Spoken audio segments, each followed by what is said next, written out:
কেষ্টপুরের তরুণীকে শ্বাসরোধ করে খুন, 4 ঘন্টায় খুনের কিনারা করল বাগুইআটি থানার পুলিশ। নাগের বাজার থেকে গ্রেপ্তার অভিযুক্ত। পুলিশের দাবি, বিবাহ বহির্ভূত সম্পর্কে টানাপোড়েনে খুন তরুণী।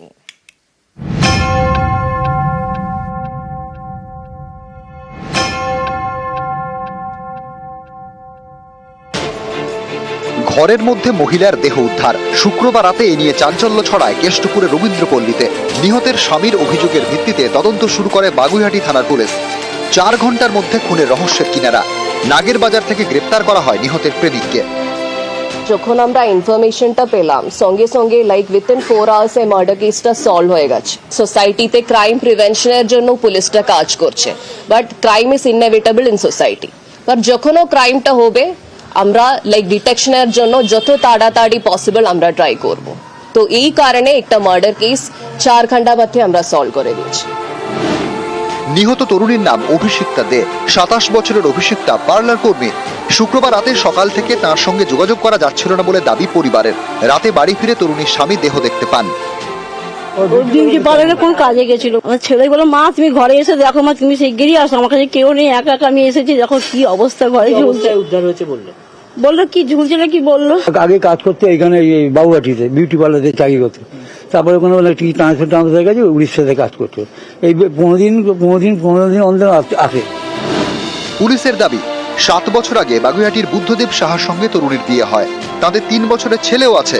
মাস 6 আগে নাগের বাজারের যুবক কৌশিক সাহার সঙ্গে ফেসবুকে আলাপ হয় অভিষিক্তার। ফেসবুক ফ্রেন্ড কৌশিকের সঙ্গে সম্পর্কে জড়ান তরুণী। এই সম্পর্কে টানাপোড়েনের জেরেই খুন তরুণী। তার প্রেমিক কৌশিক তাকে শ্বাসরোধ করে খুন করে বলে দাবি পুলিশের।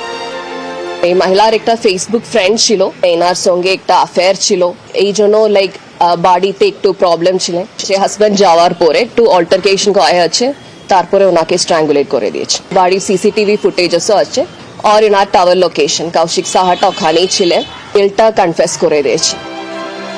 স্থানীয়দের দাবি, কয়েক মাস আগে রবীন্দ্রপল্লীতে ফ্ল্যাট ভাড়া নেন বুদ্ধদেব অভিষিক্তা। এলাকায় সেভাবে কারোর সঙ্গে কথা বলতেন না এই দম্পতি। চিনি মানে ওই থাকে এখানে, ব্যাস অতটাই, এছাড়া কোনো কথাবার্তা কিছু নেই। কিছুই জানতাম না, কোনো কথাই বলেন উনি। ওনার বর কি করে, উনি কি করে, কিছু জানেন। এটা জানি যে নতুন ঘর কিনেছে এখানে, ব্যাস এতটাই জানি। কতদিন আগে কিনেছে কিছু জানেন? 7-8 মাস আগে। কে কে থাকতো এই বাড়িটাতে? ওটা স্বামী স্ত্রী 2 জনই থাকতো। ওনাদের কোনো বাচ্চা ছিল? ছিল একটা সেও বাচ্চা। তো এখানেই থাকে না, আচ্ছা, কখনো কোনো চিল্লামিল্লি চিৎকার হয়েছে? কোনো সারা শব্দ কিছু পাইনি। কখনো কোনো এর মধ্যে অশান্তিরও কোনো খবর না। বাইরের কাউকে আসতে দেখতেনি ফ্ল্যাটে? না। তদন্তে পুলিশ জানতে পেরেছে, শুক্রবার সকালে তরুণীর স্বামী বেরিয়ে গেলে ফ্ল্যাটে আসে কৌশিক। ঘণ্টা খানেকের মধ্যে খুন করে পালায়। ধৃত কৌশিকের দাবি, কয়েক মাস আগে কালীঘাটে অভিষিক্তার সঙ্গে তার বিয়ে হয়। বিষয়টি খতিয়ে দেখছে পুলিশ। নিউজ 18 বাংলা।